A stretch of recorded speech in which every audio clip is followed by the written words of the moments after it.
করি সকলে ভালো আছে।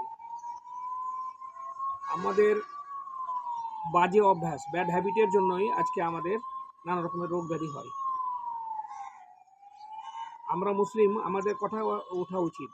আমাদের ফজরের বেলা অর্থাৎ রাত্রি ভোর 3টা বা 3:30টায় উঠে যাওয়া উচিত।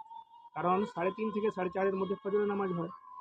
আল্লাহ রসুল বলেছেন যে ফজরের নামাজের অনেক গুণাগুণ রয়েছে, কিন্তু আমরা মুসলিমরা সে সময় উঠি না বলে আজকে আমাদের অভ্যাস খারাপ হয়ে যাচ্ছে এবং আমরা গুণাগার হচ্ছি।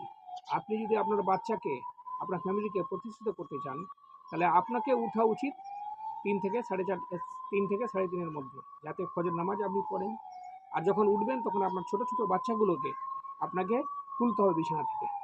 তারা নামাজ পড়ুক না পড়ুক, কিন্তু আপনাকে ওই অভ্যাসটা করে দিতে হবে যে ওরা ভোরবেলা উঠা অভ্যাসটা হোক।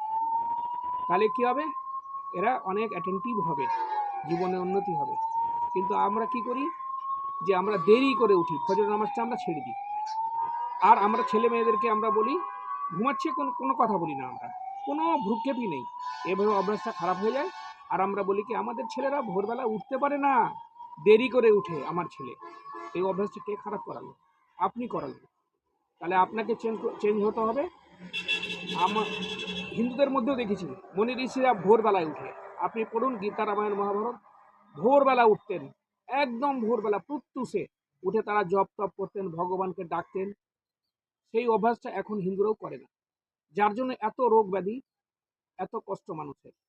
তো আমাদের সকলের উচিত মুসলমান থাকলে ভোরবেলা ফজরের নামাজ পড়া আর নিজের সন্তানকে ওই সময়টাতে উঠিয়ে দেওয়া।